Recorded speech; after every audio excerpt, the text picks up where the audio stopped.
Kia ora team, I'm sitting here in the studio with Kulimoe'anga Stone Maka, who's having an exhibition with us at the Aigantighe Art Gallery in October this year. Kia ora, Stone. Kia ora malo lele. So your exhibition at the Aigantighe is called Kumi Moe Heliaki. Have I got that right? Kumi Moe Heliaki. Kumi Moe Heliaki. Heliaki is metaphor or abstract. And the subtitle of the show is Blackened Tapa and Metaphor. Great. Yeah. So in the show we've got some tapa cloth works and also some of your sort of iconic and well-known spider spray painted smoke paintings, which are really great and we're looking forward to it. Can you tell me a little bit more about sort of the concept behind the title of the show and what viewers should expect in the show at the Aigantighe? Kumi is another name for black tapa or blackened tapa. Heliaki is more like abstract, but means metaphor. I love Heliaki in my culture. Heliaki in Tonga is huge. It lives in our language, our song, our dance. When you see a Heliaki or someone talk in metaphor, people love to try to interpret or try to untie the knot of when you speak in public in Heliaki. It's the same in dance. In dance, you see the movements. You try to think how does the choreographer or the poet or try to unveil something that the audience don't know, you know. But the more Heliaki in your performance in the art industry in Tonga, the better. The better of your view. If no one can interpret your performance, so you're one of the greats. For example, Queen Charlotte, Dubois the Third of Tonga, got a lot of Heliaki in here, songs and poems that she wrote. And I grew up, I look at the visual art in a black tapa. It's abstract, it's Heliaki too. It's talking about powers and of one man who ruled the whole country, you know, like back in the ancient time, he gave life and death. And then people paint something to represent that person, which is the king of Tonga. And from there, now the tapa cloth it's changed from a different perspective to lions, eagle, Norfolk pine trees, aeroplanes, clock. All of those are in our traditional tapa now. It's more like this is our traditional motif. But for me, I'm interested in abstract of the abstract form of the black tapa of Tonga, which was with us for a long time. But it's not recognized as a abstract art form. I don't know why, and I wish that I know. But if you look at it, Auckland Art Galleries own one of the biggest black tapa donated by the royal family of Tonga for them. And so that's where the abstract form come from. Yeah. From my ngatu uri or black tapa. So from there I wanted to manipulate it in contemporary taste. And then from there I found out the medium they use on black tapa is clay, red or brown clay dye, and also smoke. They smoke the tapa. So Canterbury Museum owned two of the original smoke tapa from Tonga.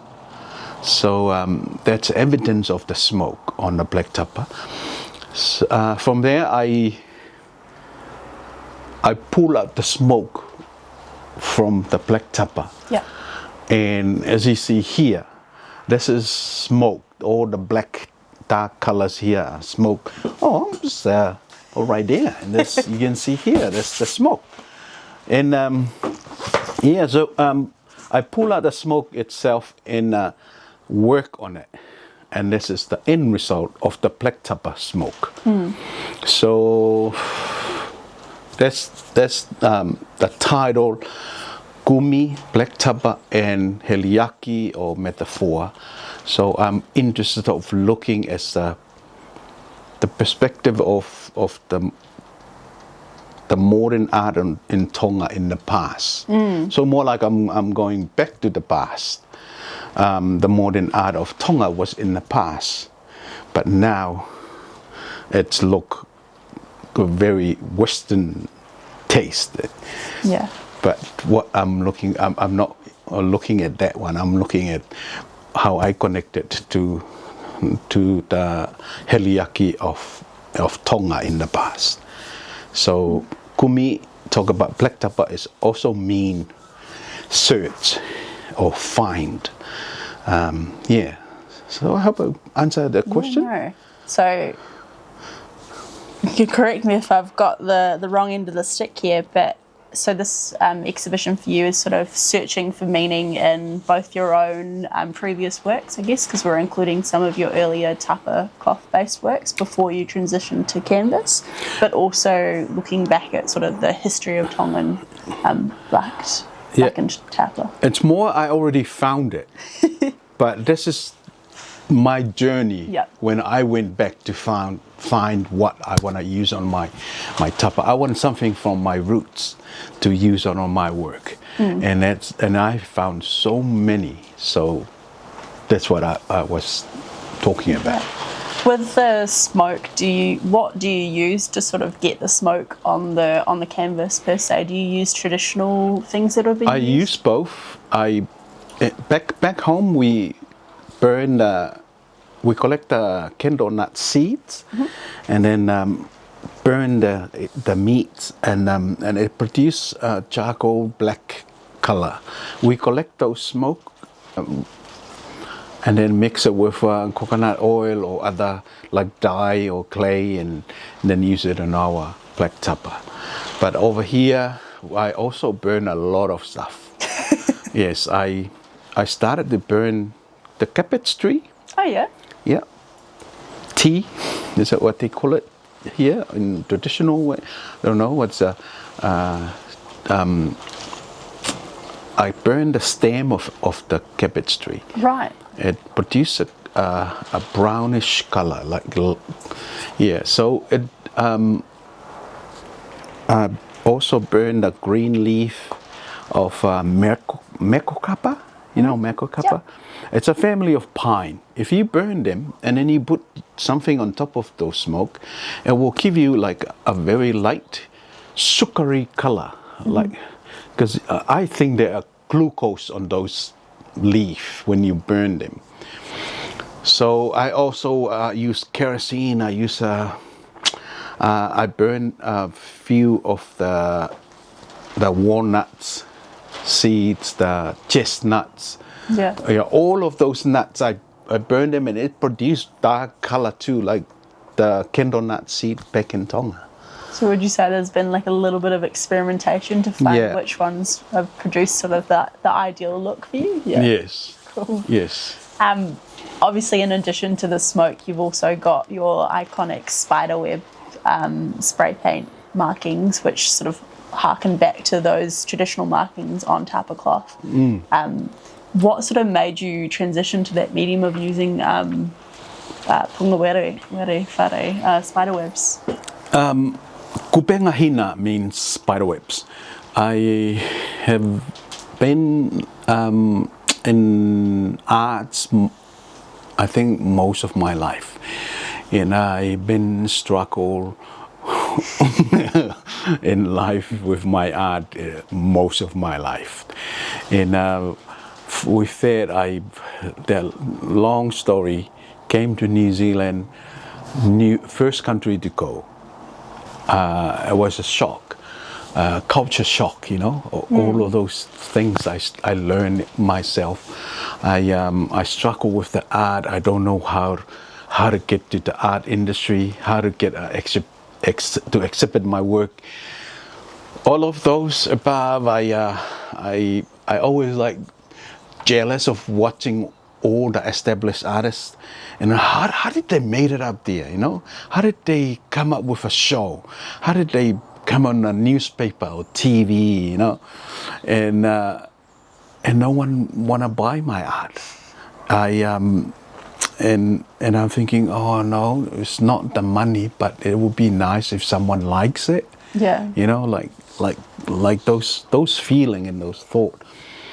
And financial struggle, over 20 years I decided to leave art and go do something else. You know, go to the factory or freezing work or wherever. And from there I remember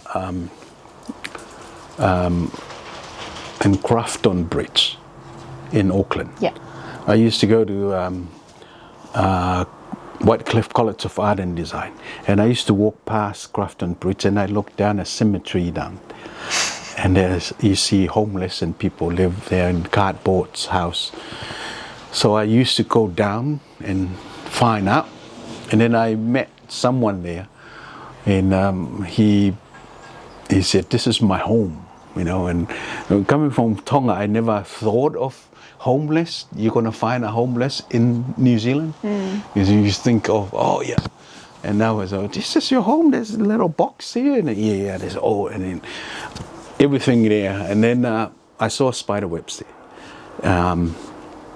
That was 1999. Then I finished in 2005. I graduated in 2005, and then I moved here and never go back. From there, with that struggle in my art, I decided I came up with something to use in my art from my roots, which is a smoke. I want a portrait.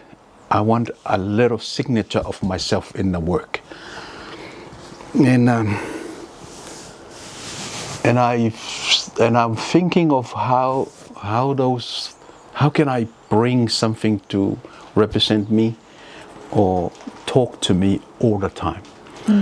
So the struggle in life, in the art, I click of that man saying this is my home, and I click the spiderwebs I saw over under the Grafton Bridge, and the thought come to me, spiderwebs is a home for the spider, but it's also a trap. Art is the same to stone. Wow. Yeah, wow. It's a self-portrait of the artist. But I guess there's a lot of sort of messaging in that as well, being from sort of an island nation and sort of the climate change concerns about sort of land loss, and it's really powerful messaging. Yeah, but in the same time, it's more like the website that connect everybody. Like the World Wide Web. Yes. Yeah.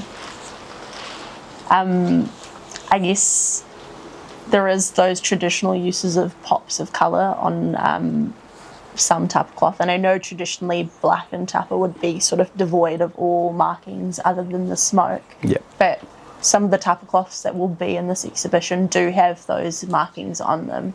Is there anything in particular that those sort of, on a whole, mean to you? I understand each work has sort of its own story, but yeah. Yeah, I love bright colour. And I think in the black tapa, it's only two colour they use, is black and brown. But when I do that, I wanna put a little bit of my time in there. My time is I'm in the modern time. I wanna put a little color over there to maybe express of time or my feeling. I want to, some happiness or something like that. So I decided to put blues, green, and some bright colors in that work. That when you look at it, sometimes I look at the painting, oh, it's too dark. People don't really like a lot of dark color.